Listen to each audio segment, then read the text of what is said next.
오늘은 누가복음 할 차례입니다.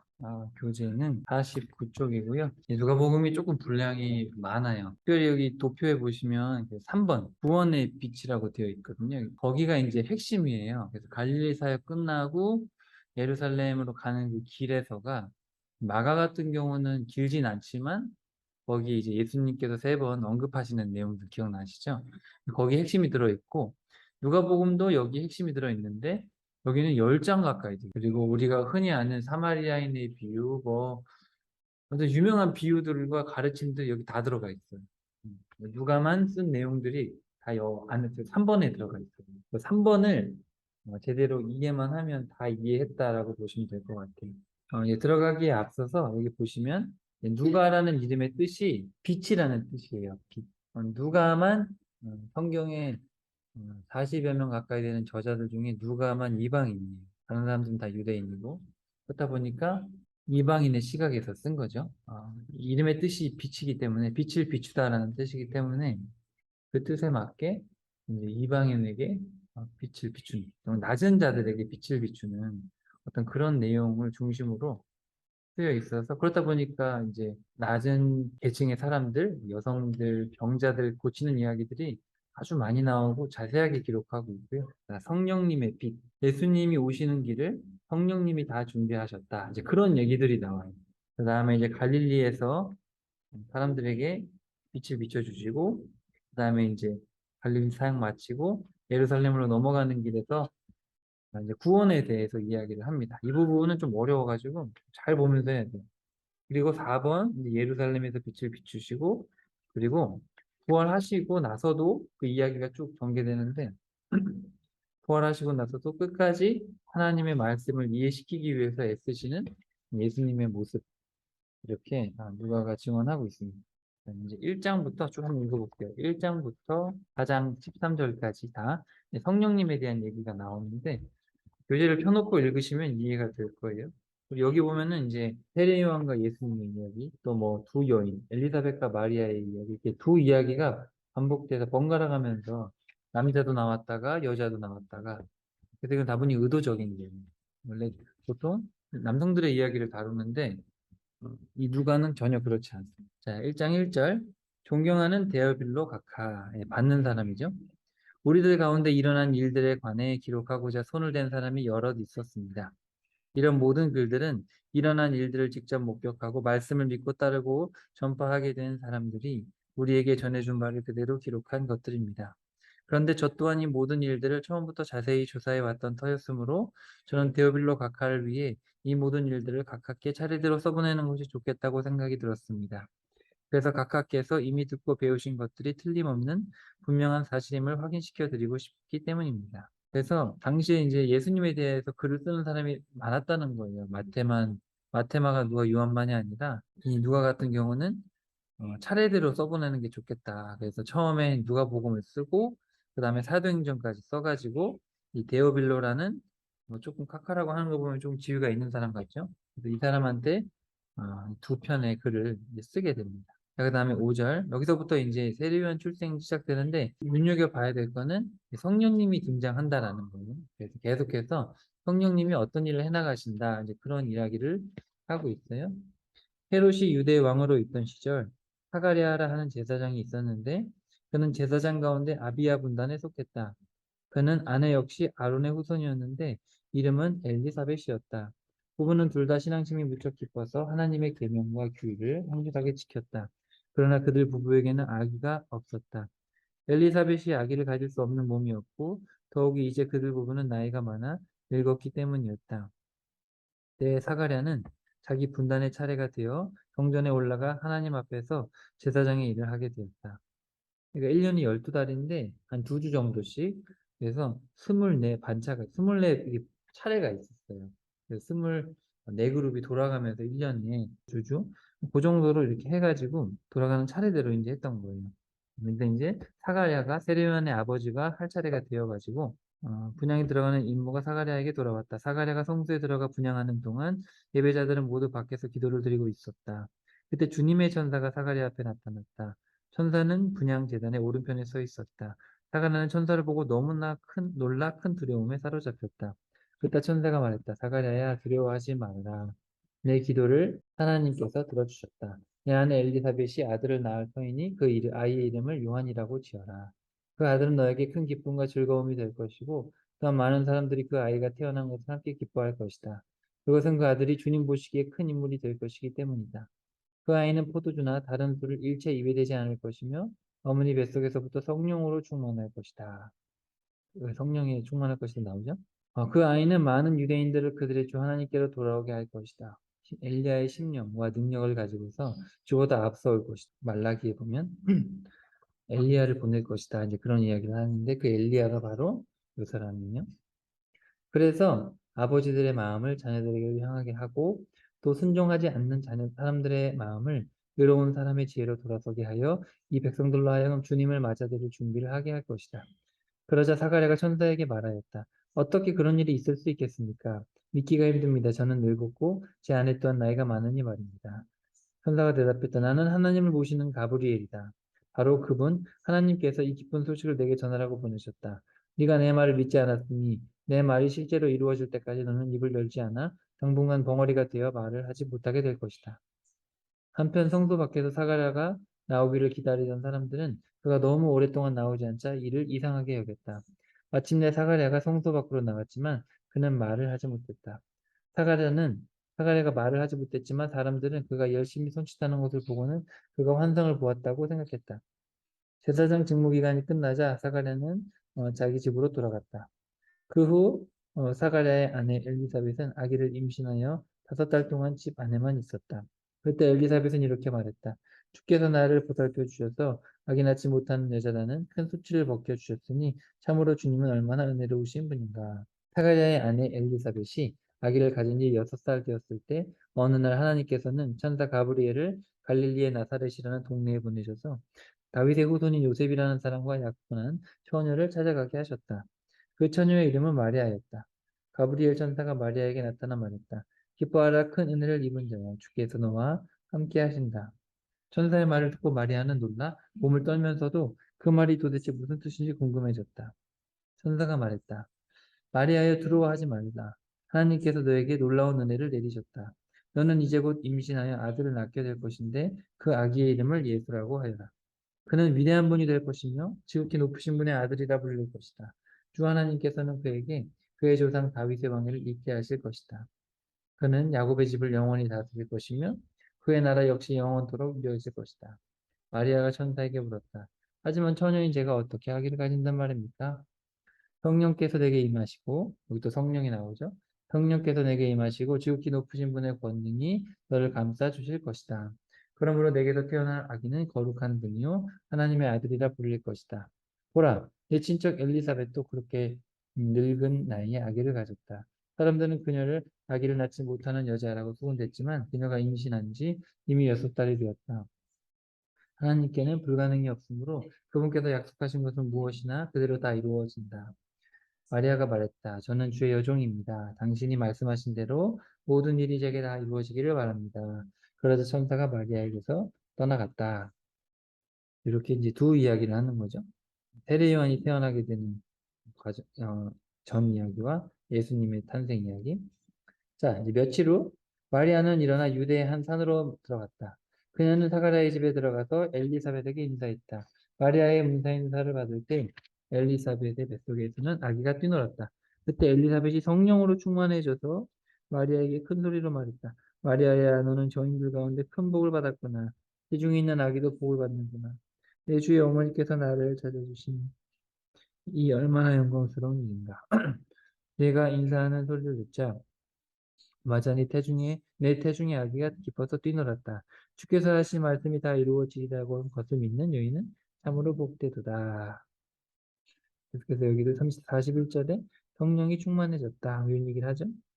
다분히 의도적이죠, 이런 거는. 왜냐하면 누가복음이 앞부분 빼고 또 성령에 대해서 별로 안 나와요. 그러니까 앞부분에만 나와요. 자, 그러자 마리아가 이렇게 찬양하였다. 내 영혼이 주님을 찬양하며 내 주 하나님을 내가 진실로 기뻐함은 주께서 비천한 이 몸을 돌보셨습니다. 이제부터는 모든 세대가 나를 축복받는 자라 하리니. 근데 여기서 제가 한번 설명드렸는데 이 축복이라고 번역을 했는데 원래 축복이라는 말은 좀 틀린 말입니다. 왜냐하면 축은 빌축자의 복복이거든요. 그러니까 하나님은 축복하실 필요가 없어요. 왜냐하면 하나님은 복을 빌 분이 없거든요. 그래서 원래 문법적으로 말을 하려면 하나님은 나는 복 받은 자다. 그죠? 이게 맞는 말이죠. 하나님 저에게 복을 주세요. 그래서 원래 축복해달라는 말은 복을 빌어주세요라는 말인데 하나님은 복을 빌어주는 분이 아니잖아요. 그러니까 사실은 그 말을 잘 써야 돼요. 그래서 깐깐한 분들은 그것에 대해서 얘기를 하는 분이 있고, 에이 뭐 우리나라에서 벌써 이제 축복이라는 말을 그렇게 쓰니까 그냥 써도 된다. 뭐 저도 그거 가지고 뭐라고 하진 않지만 문법적으로는 그렇다는 거예요. 그래서 주님 제게 복을 주시고 저에게 근데 성경은 다 복이라고 번역을 해놨어요. 실제로 개혁 개정 같은 경우는 그거를 인지하고 번역을 바르게 해놨는데 이게 너무 익숙해지다 보니까 하나님 축복해 주세요 이제 이런 이야기를 많이 하게 돼요. 나도 모르게. 어쨌든 그거 그냥 교정하는 차원에서 말씀드렸고요. 자, 전능하시고 거룩하신 그분께서 내게 큰 일을 행하셨습니다. 그분의 자비가 그분을 경외하는 모든 자들에게 대대로 있으리로다. 그분은 강하신 팔로 능력을 베푸시고 교만한 자들을 산산히 흩으셨도다. 그분은 왕들을 그들의 보좌에서 끌어내리시고 비천한 자들을 높이 올리셨도다. 그분은 굶주린 자들을 기름진 것으로 배불리 먹여주시고 부유한 자를 빈손으로 돌려보내셨도다. 그분은 자기 종 이스라엘을 도우셔서 자비를 베푸시겠다고 약속을 잊지 않으셨도다. 우리 조상 아브라함과 그 후손에게 약속하신 대로 그분의 자비는 그분의 백성들 위에 영원토록 있으리라. 마리아는 석 달쯤 엘리사벳과 함께 지낸 뒤 나사렛에 자기 집으로 돌아왔다. 그래서 여기 마리아가 찬양하는 것도 보면은 높이시고 낮추시고 뭐 이런 이야기들을 하잖아요. 그래서 이게 다 누가복음의 특징이에요. 누가복음은 낮은 자들의 이야기, 낮은 곳을 찾아가시는 예수님, 이제 그런 이야기를 많이 합니다. 그리고 다 여인들의 이야기로 도배해놨죠. 자, 마침내 사가랴의 아내 엘리사벳은 달이 차서 아들을 낳았다. 그 소식은 이웃과 친척들에게 금세 퍼져나가 모두가 주께서 그녀에게 베푸신 큰 은혜로 인해 다 함께 기뻐하였다. 우리 생각에도 머리가 하얀 분이 아기를 낳으면 참 희한하겠죠? 네. 그래서 이것도 보통 일이 아니다. 아기가 태어난 지 8일째 되는 날 사람들이 할례 의식을 치르기 위해 모였다. 사람들은 아버지의 이름을 따라 그 아기의 이름을 사가랴로 지으려고 했는데 엘리사벳이 큰 소리로 말했다. 안 됩니다. 요한이라고 불러야 합니다. 사람들이 말했다. 당신 집안에는 그런 이름을 가진 사람이 아무도 없지 않소? 그래서 사람들은 아기 아버지에게 손짓으로 물어보았다. 그러자 사가랴가 손짓으로 서판에 달라고 한 뒤 아기의 이름은 요한이다라고 쓰자 모두가 깜짝 놀랐다. 바로 그 순간 사가랴의 입이 풀려 다시 말을 할 수 있게 되었다. 그는 하나님을 찬양했다. 이웃 사람들 모두가 크게 놀랐고 이 소문은 유대 산골에 퍼져나갔다. 이 소문을 들은 사람들은 다들 놀라워 이 아이가 장차 어떤 사람이 될까 하고 궁금하게 여겼다. 주의 손길이 그 아기와 함께 있는 것이 분명했기 때문이다. 그 무렵 요한의 아버지 사가랴가 성령이 충만하여 또 이렇게 해야겠다. 여기도 성령이 충만하죠? 네, 성령이 충만해서 이야기를 했다. 주 이스라엘의 하나님을 찬양하라. 주께서 자기 백성에게 오셔서 그들을 해방시키셨도다. 자기 종 다윗의 가문에서 구원의 뿔을 높이 들어 올리셨도다. 오래전부터 자기의 거룩한 예언자들을 통하여 약속하신 그대로 주께서 우리를 원수에게서 구원하시고 미워하는 자들의 손에서 건지셨도다. 우리 조상에게 자비를 베푸시고 자기의 거룩한 약속을 기억하셨도다. 이것은 주께서 우리에게 주시려고 우리 조상 아브라함에게 하신 맹세이니 우리를 원수들에게 건져내시고 두려움 없이 하나님을 섬기게 하시며 우리를 거룩하고 의롭게 만드셔서 평생 동안 주 앞에서 살아가게 하셨도다. 너 아가야, 너는 가장 높은 분의 예언자라 불리게 되리니 네가 주보다 앞서서 주의 길을 예비하겠습니다. 너는 주의 백성에게 죄 사함을 받아 구원에 이르는 길을 가르쳐 주라. 우리 하나님의 사랑과 자비로 인하여 드높이 떠오른 태양이 어둠과 죽음의 그늘에 앉아 있는 자들에게 빛을 비추고 우리의 발에 평강의 길로 인도하시리라. 여기 이제 빛을 비추다. 누가의 이름이거든요. 빛을 비추다. 정말 이 세례요한의 아버지 사가랴의 일을 통해서 하시는 말씀이죠. 빛을 비추리라. 세례요한도 그 역할을 감당했고 궁극적으로는 이제 주님께서 빛을 비추시는 거죠. 아기는 자라면서 날로 심령이 강건해졌고 이스라엘 백성들 앞에 공개적으로 나타날 때까지 광야에서 홀로 살았다. 자, 그 무렵 아우구스투스 황제가 로마 제국 전역에 칙령을 내려 모든 사람들로 하여금 호적 등록을 하게 했다. 여기 이 아우구스투스가 로마의 초대 황제입니다. 첫 번째 황제고 세상 말로는 옥타비아누스예요. 옥타비아누스. 그 율리우스 시저라고 주사위는 던져졌다. 혹시 아시나 모르겠어요. 그 율리우스 시저가 양아들로 삼았던 사람입니다. 그래서 예전에 삼두정치라고 해가지고 그 로마는 왕이 없었어요. 그래서 이제 로마의 원로원들, 나이 많은 장로들과 해가지고 이렇게 정치를 하다가 이제 삼두정치로 힘센 장군들 세 명이 하다가 이제 다 죽고 얘는 세 명, 그 아들 때 그래서 그 중에 하나가 옥타비아누스였는데 옥타비아누스가 실권을 잡게 됩니다. 그래서 로마를 이제 통치하게 되고 황제가 되죠. 음. 그래서 첫 번째 황제 옥타비아누스 아우구스투스. 네. 존귀한 자란 뜻인데 원래 이름은 옥타비아누스예요. 그래서 옥타비아누스가 이제 로마를 통일하니까 왕이 되니까 이제 세금 걷어야 되니까 이제 호적 등록을 하게 한 겁니다. 자, 이 호적 등록은 구레뇨가 수리아의 총독으로 있었을 때 처음 시행된 것이다. 황제의 칙령에 의하면 모든 사람들은 각자 자신의 고향으로 가서 호적 등록을 해야 했다. 이 누가가 약간 역사가적인 기질이 있습니다. 역사가로 보기도 하고요. 그래서 뭐 그때 무슨 일이 있었다 이런 얘기들을 많이 써줍니다. 자, 그래서 다윗의 후손인 요셉도 갈릴리 지역의 나사렛을 떠나 다윗 왕의 고향인 유대 땅 베들레헴으로 가야 했다. 요셉은 이미 만삭이 된 약혼녀 마리아와 함께 호족을 등록하러 길을 떠났다. 그들이 베들레헴에 머물고 있는 동안 달이 차서 아기를 낳을 때가 되었다. 자, 여기 보면 베들레헴에 머무르고 있는 동안이라고 써 있죠. 네. 그래서 제가 말씀드렸나 모르겠는데 우리가 흔히 생각하는 그런 막 오다가 여관이 없어서 그런 거는 성경에는 없는 얘기예요. 그거는 그냥 각색해서 만든 성탄 전래동화고요. 이제 거기는 자기 고향이기 때문에 친척들이 많았을 거예요. 그래서 베들레헴에 일찍이 와가지고 이제 있다가 아기가 태어났을 때가 됐을 때는 이제 아기를 낳았을 겁니다. 근데 그때 이제 사람이 많다 보니까 사랑방에 사람이 찬 거죠. 사랑방에 그래서 아기는 아마 잘 나왔을 거고 손님들이 항상 있으니까 거기 눕혀놓지는 못했다. 마리아는 첫 아들을 낳고는 아기의 강보에 쌓여 구유에 누워 있었다. 당시 마을 여관이 아니고 여기 여관이라는 단어는 따로 있어요. 사랑방이요. 당시 사랑방이 다 차서 방이 없었기 때문이다. 음. 묵을 방은 있었죠. 애를 놓을 데가 없었지. 근데 당시에 이제 그 동물들을 키우는 게 우리나라 같이 뭐 이렇게 멀리 한 게 아니라 그냥 집하고 붙어 있었어요. 그 집 안에 옆에 있었어요. 그래서 집과 이거를 구분하는 어떤 그런 데가 이제 구유가 있었기 때문에 이제 구유에 놨던 겁니다. 그리고 흔히 생각하는 말구유가 아니라 말은 없어요. 그래서 말이 아니라 뭐 양이나 염소 이런 거 키웠으니까 이제 그런 이야기다. 그래서 어떻게 보면 예수님의 탄생 이야기는 지극히 평범한 이야기입니다. 평범한. 근데 우리가 이제 드라마틱하게 만들어낸 이야기고 그냥 예수님은 평범하게 태어났어요. 평범하게 그냥 평범한 서민의 집에서 평범하게 태어나신 거예요. 전 오히려 그게 더 맞는 것 같아요. 자, 그날 밤 베들레헴 근처의 들판에서는 목자들이 양을 치고 있었다. 이 목자들은 이제 당시 사회에서 가장 천한 직업이죠. 목자들은. 그때 주의 천사가 갑자기 목자들에게 나타나고 주의 영광의 광채가 그들을 두루 비추니 그들이 몹시 두려워했다. 그러자 천사가 목자들에게 말했다. 두려워하지 말라. 나는 기쁜 소식을 전하러 왔다. 이 소식은 모든 백성에게 아주 큰 기쁨이 될 것이다. 오늘 밤 다윗의 이 동네에 너희의 구주가 태어나셨다. 그는 곧 그리스도 주님이시다. 너희가 강보에 쌓여 그 위에 누워있는 아기를 뵙게 되면 그분이 바로 주님이신 줄 알아라. 그때 갑자기 수많은 하늘 군대가 나타나 천사와 함께 하나님을 찬양하였다.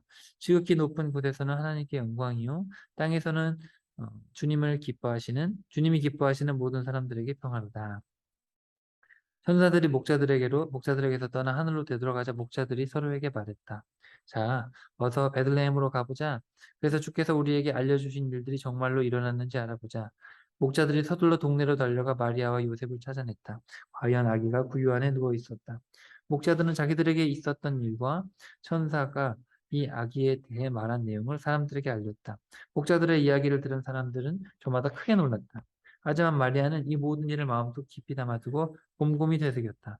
목자들은 자신들이 듣고 본 모든 일들이 천사가 일러준 그대로인 것에 놀라면서 하나님께 영광을 돌리며 찬양하며 들어갔다.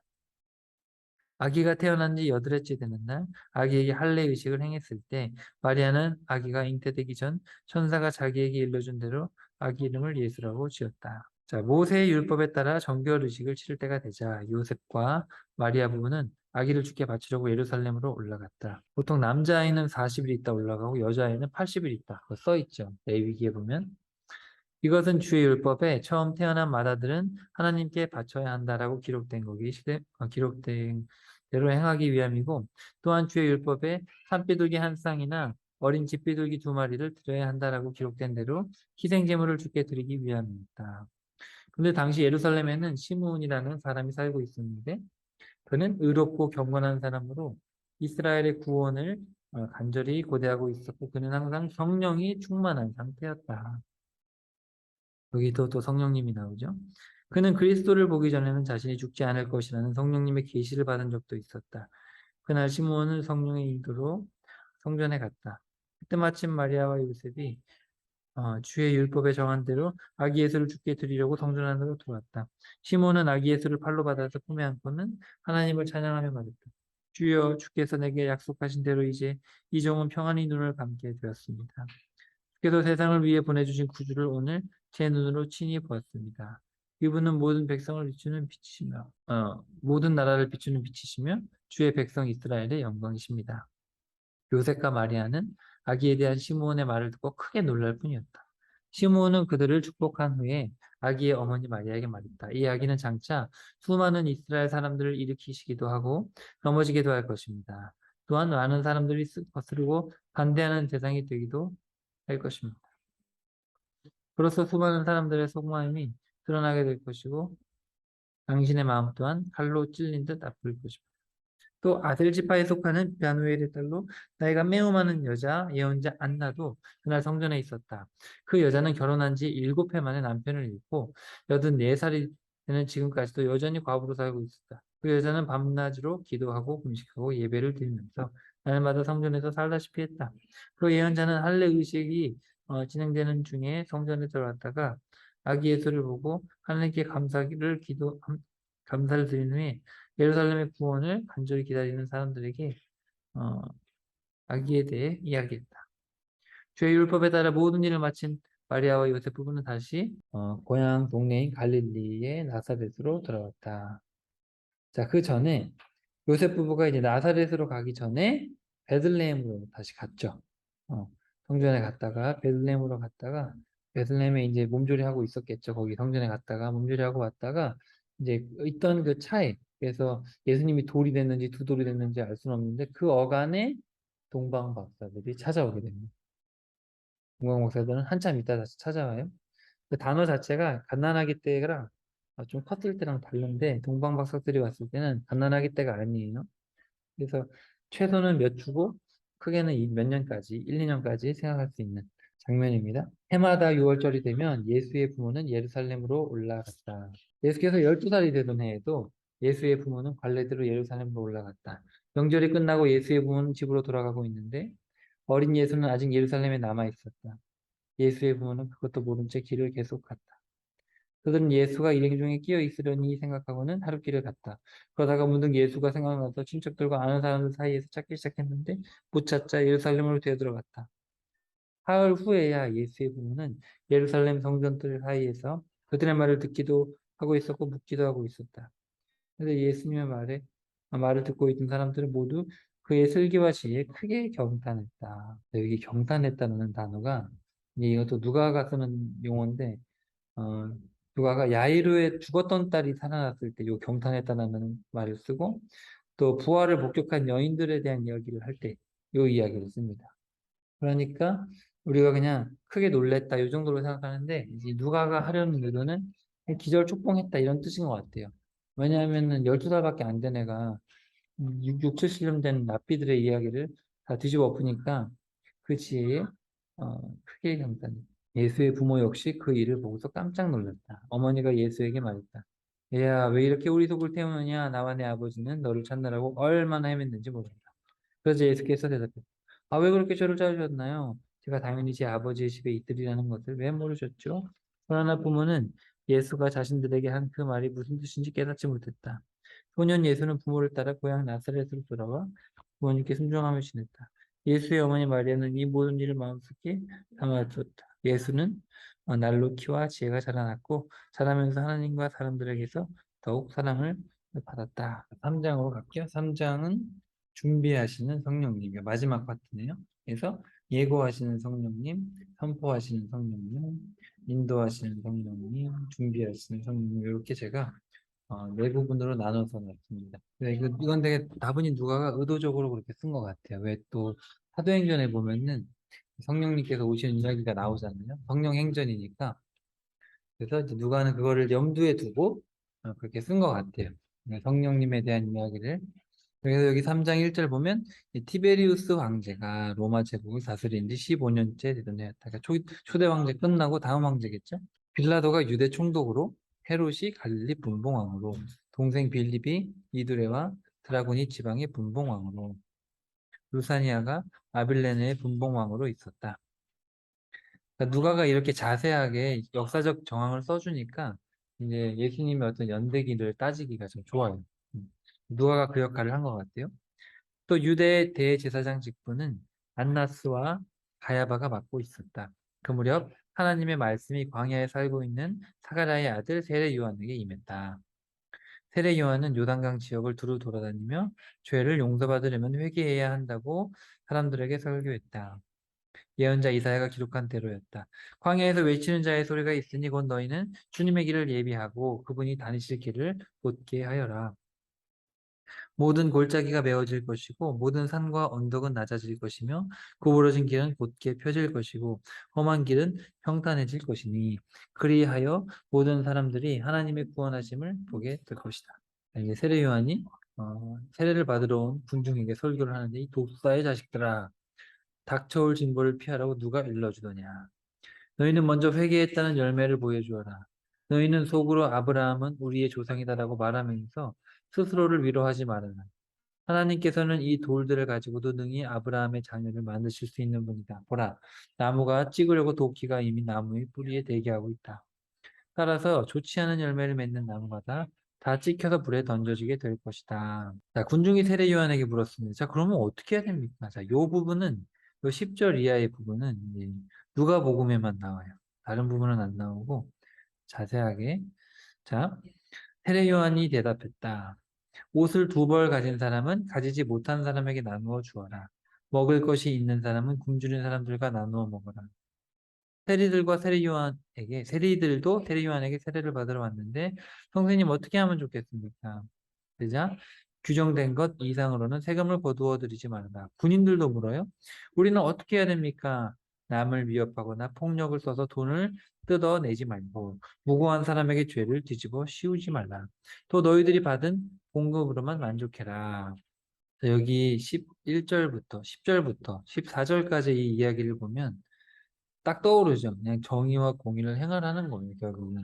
세례 요한이 그냥 와가지고 예수님을 잘 믿으면 된다. 뭐 이런 얘기를 그렇게 단순하게 한 게 아니죠. 어떻게 해야 됩니까? 너네 회개 안 하면 다 불에 지켜 지옥 간다. 이렇게 얘기를 하니까 어떻게 해야 됩니까? 그랬을 때 정의와 공의를 행하는 삶을 살아내라. 있는 건 나누고, 그렇죠? 그리고 부정행위 하지 말고 세금 더 걷어들이지 말고 군인들도 봉급으로 만족해야지 무고한 힘으로 하지 말아라. 그러니까 쉽게 말하면 정의와 공의를 행하라는 얘기죠. 누가는 이 누가복음을 쓸 때 자료들을 다 종합했다고 아까 서두에 얘기도 했잖아요. 그러니까 누가는 다 들은 얘기들을 다 종합하고 자료들을 죄다 모아가지고 이제 약간 시간 순서대로 비슷하게 이렇게 해가지고 이제 글을 썼던 거예요. 다 정리해가지고. 자, 그리스도 곧 메시아가 오실 것이라고 간절히 고대하고 있던 많은 사람들은 세례 요한이 혹시 오실 그분이 아닐까 생각했다. 그래서 세례 요한이 그들 모두에게 대답했다. 난 아니다. 나는 너희에게 물로 세례를 주지만 내 뒤에 나보다 훨씬 더 큰 능력을 가지신 분이 오신다. 나는 그분의 신발끈을 풀어드릴 자격조차도 없다. 신발끈을 풀어드리는 건 노예들이 하는 거예요. 노예들. 근데 자기는 노예조차도 될 수 없다. 그 뒤에 오실 그분은 너희에게 불과 성령으로 세례를 주실 것이다. 성령 이야기가 또 나오죠. 그분은 손에 키를 들고 알곡과 쭉정이를 가르며 알곡은 국간에 모아들이고 쭉정이는 영원히 꺼지지 않는 불에 태우실 것이다. 그 밖에도 세례 요한은 여러 가지 권면을 하면서 사람들에게 기쁜 소식을 선포했다. 한편 갈릴리의 분봉왕 헤롯이 자기 동생 빌립의 아내를 빼앗아 자기 아내로 삼는 등 여러 가지 옳지 못한 일을 저지르자 세례 요한은 그것을 공공연하게 책망했다. 그러자 헤롯은 반성하기는커녕 오히려 세례 요한을 붙잡아 감옥에 가둠으로써 자신의 죄목에 한 가지를 더 보탰다. 그렇지만 죽이진 않아요. 왜냐하면 특별한 사람이라는 걸 자기가 스스로 알아요. 자기 잘못을 지적하지만 죽이진 않습니다. 세례 요한에게 세례를 받는 사람들이 사이에 끼어 예수께서도 친히 세례를 받으셨다. 예수께서 세례를 받으신 후 기도를 하시는데 하늘이 열리더니 성령이 비둘기 같은 형상으로 예수 위에 내려오셨다. 동시에 하늘에서 소리가 들려왔다. 너는 내가 사랑하는 아들이요 내 마음에 흡족한 아들이다. 예수께서는 30살 무렵 본격적으로 활동하셔서 사람들에게 가르침을 베풀기 시작하셨다. 사람들이 알고 있는 것처럼 예수의 아버지는 요셉, 요셉의 아버지는 엘리, 마탄, 레위, 멜기, 아얀나, 요셉, 마띠아, 아모스, 나훔, 에슬리, 낫게, 마앗, 마따디아, 그다음에 서머인, 요셉, 요다, 요하난, 레사, 스룹바벨 이렇게 올라가죠. 그다음에 스알디엘, 네리, 멜기, 아띠 쭉쭉쭉쭉쭉쭉 가고요. 여기 31절에 나단의 아버지는 다윗, 다윗의 아버지는 이세, 이세의 아버지는 오벳, 네, 보아스, 네, 살몬, 기억나시죠? 보아스. 네, 보아스와 살몬. 이 보아스는 룻 이야기에 나오는 그 보아스 기억나시죠? 보아스. 그 다음에 살몬이 바로 추측하건대 정탐꾼, 여호수아가 보낸 정탐꾼 둘 중에 한 명이고 이 살몬이 이제 라합하고 결혼을 해서 낳은 것이 보아스죠. 네. 그래서 아무래도 어머니가 여리고 출신 기생이니까 결혼을 좀 못하고 있지 않았을까라는 추측만 해요. 그래서 그러고 있던 차에 보아스가 그래도 믿음이 좋았죠. 엄마가 믿음이 좋으니까 여리고 기생이지만 구원받았잖아요. 그렇다 보니까 이제 보아스가 믿음 좋은데 장가 안 가고 있다가 룻을 만나가지고 그죠?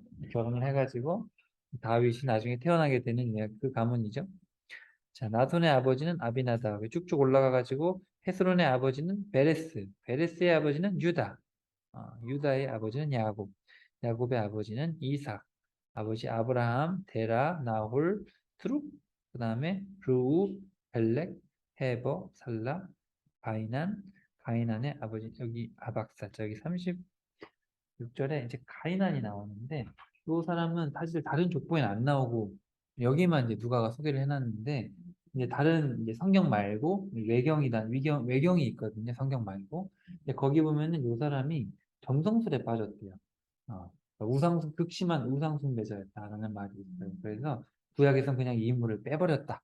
어, 그러니까 족보라는 게 거의 그대로 썼지만 이렇게 의도적으로 한두 명 뺄 수도 있다. 네, 왜냐면 도저히 이건 족보에 올릴 수 없는 완전 그런 인물이 있으면은 그냥 생략해버릴 수도 있잖아요. 그런 인물이라는 거죠. 그래서 구약에는 안 나와요, 여기. 그런 거. 그래서 가이난의 아버지는 아르박사, 좀 이름이 다르죠. 아박사시다 이랬어요. 아르박사신데 어쨌든 우리나라 말이 아니니까 뭐 중요한 건 아니고 아박사의 아버지는 셈이고 셈의 아버지는 노아입니다. 노아의 아버지는 레멕, 우두셀라, 에녹, 야렛, 말랄렐, 가이난, 에노스, 그다음에 셋, 아담, 하나님 이렇게 거꾸로 올라갑니다. 그래서 마태복음 같은 경우는 아브라함부터 시작해서 쭉쭉 내려오잖아요. 근데 여기는 거꾸로 가요. 거꾸로. 족보의 어떤 특징이 달라요. 족보 느낌이. 마태복음은 아빠 서열이고 여기는 엄마 쪽으로 마리아 쪽입니다. 여기 왜 그 23절에 보면은 요셉의 아버지가 엘리라고 되어 있는데 엘리가 요셉의 아버지가 아니고 요셉의 장인어른이에요. 장인.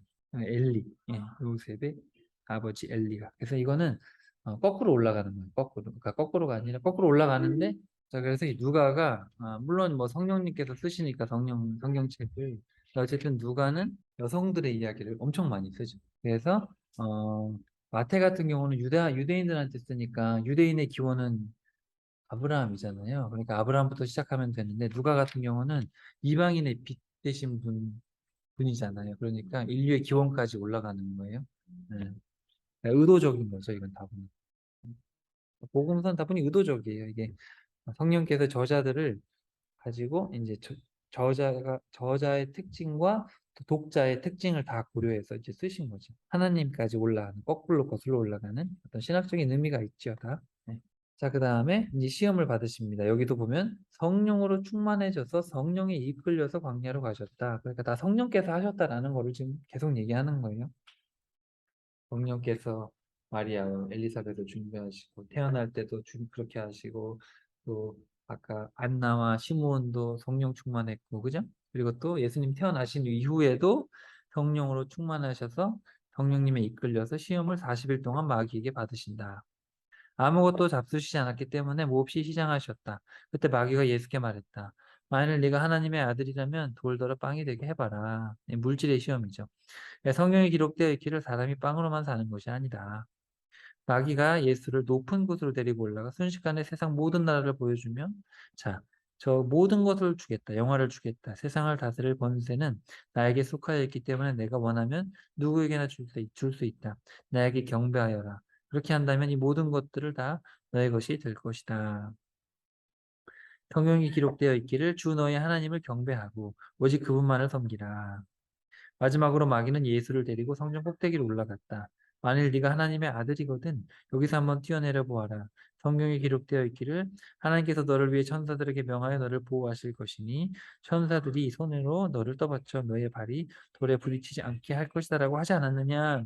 이제 성경책을 가지고 장난을 치죠 마귀가. 네, 성경에 있는 말씀을 가지고 이 성경에 보니까 천사들이 널 보호한다고 돼 있지 않냐 한번 뛰어봐라 뭐 이런 식으로. 성경에 기록되어 있기를 주 너의 하나님을 시험하지 말라. 이처럼 마귀는 모든 시험을 끝마치고 적절한 시기가 올 때까지 다음 기회를 노리면서 당분간 예수를 떠나갔다. 여기 보면 조금 순서가 마태복음은 두 번째가 뛰어내리라거든요. 그리고 세 번째는 경배하라인데 누가 같은 경우는 두 번째가 경배하라 그러고 세 번째는 뛰어내리라. 좀 차이가 있어요. 뭐 굳이 해석을 하자면 이유가 있겠지만 근데 저 같은 경우는 이제 이렇게 봐요. 첫 번째는 물질이고 두 번째는 인간관계일 것 같은데 어, 그 여기 성전 꼭대기에서 이제 뛰어내리라고 되어 있는데 성전 꼭대기 밑에는 사람들이 많이 있어요. 음, 예수님이 혼자 가서 뛰는 게 아니라 이 성전 밑에는 사람들이 뭐 바글바글 하기 때문에 성전 꼭대기에서 뛰어내려서 너희가 죽지 않는다. 이러면은 예수님의 어떤 명예나 이런 것들이 확 올라가는 거죠. 그리고 세 번째 시험은 마귀한테 절해라. 그래서 하나님과의 관계다. 그래서 저는 이거를 누가복음의 순서도 다 의미가 있겠지만 마태복음의 순서가 물질에 대한 시험과 관계에 대한 시험과 또 하나님을 절대적으로 섬기는가 저는 이렇게 이해하고 있어요. 뭐 어찌됐든 세 가지 시험을 받으셨다는 거예요. 자, 그래서 14절로 이제 가시면 이제 두 번째 부분으로 가게 됩니다. 갈릴리의 빛이죠. 갈릴리로 오신 거예요. 예수께서 성령의 능력이 충만해져서 갈릴리로 오셨다. 이제 여기부터 4장 14절부터 이제 갈릴리 사역이 시작됩니다. 그 전에는 제가 그 교재에 다 써놨으니까 성령님을 중심으로 누가가 기록했다. 그렇게 이해하시면 될 것 같아요. 모든 예수님 사역의 준비 과정을. 그리고 이제 14절부터는 본격적으로 예수님의 갈릴리 사역 이야기가 나오는데요. 여기 이 성경의 장수라는 거는 어, 제자들이 한 게 아니에요. 쓴 제자들이. 원래 성경엔 장이 없어요. 장절이 없어요. 장절이 없는데 1500년경에 인쇄업자가 만든 거예요. 그냥. 네, 장절을. 그래서 가끔은 장절을 무시하고 봐야 돼요. 그래서 저는 개인적으로 나중에 꼭 성경을 제 손으로 다 한번 번역을 해서 장 이런 거 좀 제대로 해가지고 하고 싶은데 어찌됐든 이 장이 중요하지 않아요. 그래서 저는 성경을 분석할 때 장절을 다 무시하고 해요. 무시하고 다시 봐야 돼요. 도움이 될 때도 있지만 도움이 안 될 때가 있어요. 막 잘못해놓은 것도 많고. 네, 그래서 장절은 중요하지 않다라는 거를 기억하시고